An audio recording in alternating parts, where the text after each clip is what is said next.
Are you ready to find out how to upskill or level up yourself as a virtual assistant? In this video, I'm going to dive through some of the step-by-step best practices that I always recommend for our executive assistants at 2XU on how they can keep getting better and better, especially when they're working with their client long-term. First one is, if you do want to get better as a virtual assistant, you have to start anticipating instead of waiting. What that means is you don't want to keep waiting for instructions from your client. If there's already a laid, set out rules of what needs to get done, just get it done and start anticipating what could be done next. So as a really good example, let's say that your client assigned you to a project that's brand new. Instead of waiting for them step by step of like, hey, what should I do next? You want to start looking ahead and start thinking long term of, let's say the project is updating parts of the website. So if you're doing that, then you're starting to think like, oh, don't we need to change the links to this? Don't we need to add a button to this? Start observing what are the things that you know might be needed because you made a certain change or you finished a certain task.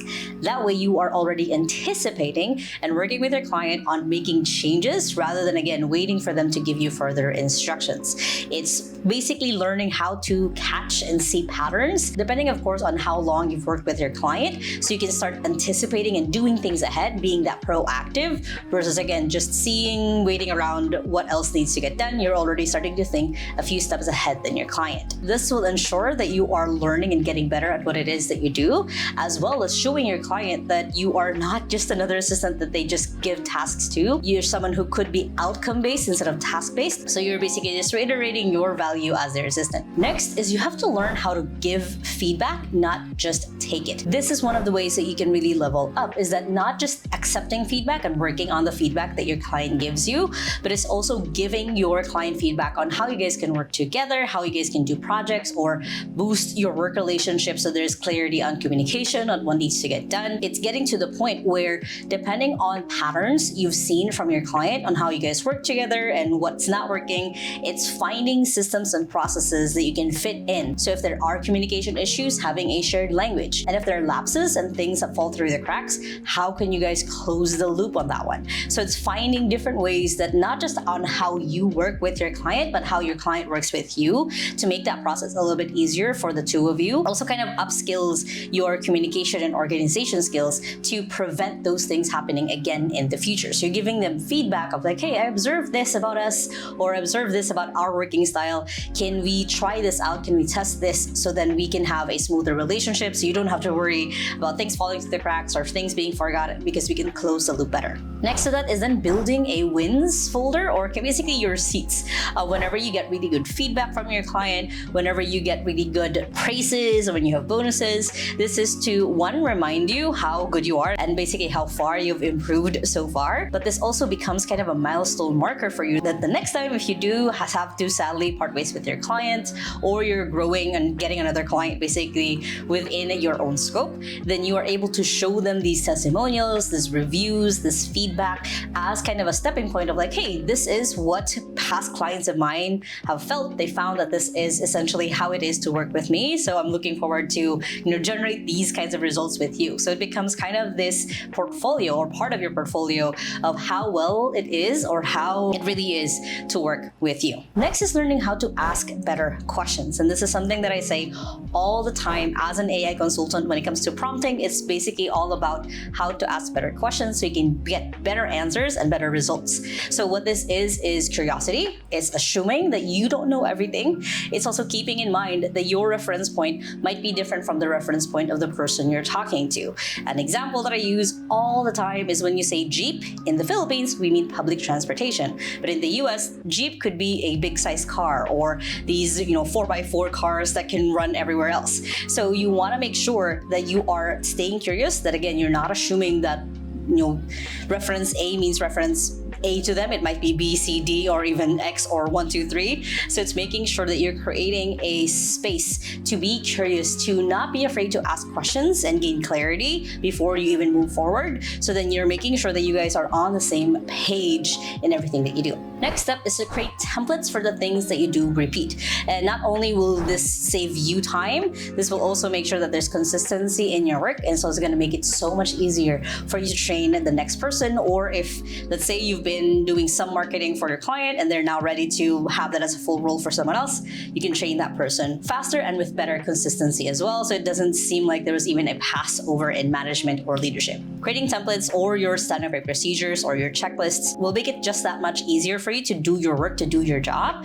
because then you're able to show up knowing that you have the fallback of when things aren't right, when you're sick, when you just need someone to step in. You do have the documentation needed that they can easily just do that, as opposed to you never having to take a day off because everything is in your head. Next step after that is, as you're documenting your own, you need to start looking at your client's business as if it's your own. And so this is not ownership. This is definitely not like, do more than what you're asked for above your roles and responsibilities, but it's taking ownership for essentially your part in their business and what it is that they're focused on, that you're focused on, and being the kind of person who sees, again, things ahead, is being the kind of person who sees the value of what you're doing and then seeing how else you can amplify or do that better. As a really good example, for my own fabulous, amazing assistant, and everything that I do and focus on, she's always looking for ways to improve it as if it's her own business, as if it's her own project, and she has that full ownership of what it is that she does, and she knows my expectations, she knows what I'm trying to achieve, because we communicate that all the time. So if this is not clear to you with your client, you can ask them questions, you can stay curious, you can ask them better and better questions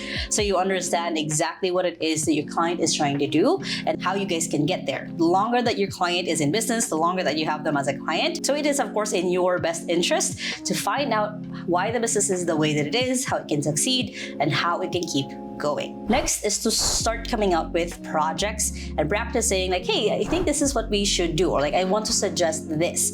It's starting to look outside of your box, especially as you've been working with your client for a while, and start seeing projects, tools, processes that you guys can do better moving forward. This is also coming into, really learning what the business is, what's about, why you guys do what you do. And then you're starting to initiate projects that might have not been in your client's radar just because they're in the day-to-day, and you're able to zoom out and give them suggestions on what are the ways that they can do better in their business. This will also challenge you to think beyond your day-to-day and going ahead and finding out different ways that the business can do better. Next is keeping in mind that it's not about the tools, it's about how you use it. And it's the same thing with everything else when it comes to AI or the different tools that you use in your client's business, is you need to learn how to use it rather than just getting the most expensive tool or expensive subscription and just sticking to that.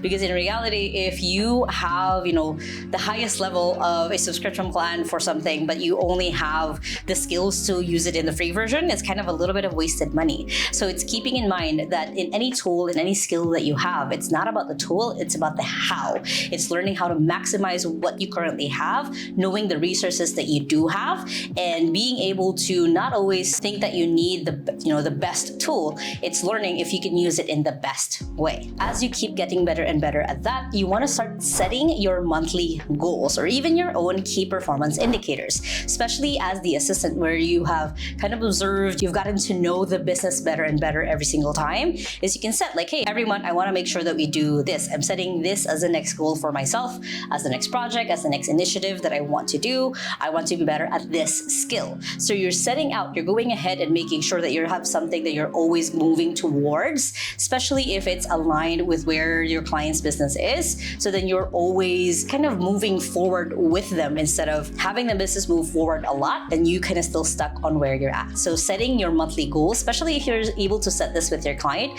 it's going to be one of the key ways that you can upgrade yourself and how you work within your client's business. And lastly, get around smarter virtual assistants. There's so many Facebook groups out there, there's so many communities out there that you can join, where you're going to be surrounded by more experienced and smarter virtual assistants who can teach you, who can mentor you, who can show you the ways that you can get better and what are the next things that you can get better at. Passion is typically very contagious, and it's the same thing with wisdom, knowledge, as long as you pursue it and as long as you take action from it. Keep in mind that the best advice in the world can only be the best if you actually take action with it. So it's knowing that it has to be hand in hand, where you have the knowledge and then the willingness to take action and actually pursue it. Now, if you guys like this video, make sure to hit the thumbs up button right there so I know to make more content like this. And if you have any questions on how to upskill yourself as a virtual assistant, I would love to know in the comments below. And if you still haven't yet, make sure to hit the subscribe button right there so you don't miss any of my videos every Sunday and Thursday on how to work from home and how to have a business from home, which you guys can check out those two playlists right here, and the latest video right here. Hope you guys have an amazing day, and where that small steps matters. And I'll see you in the next video. Bye!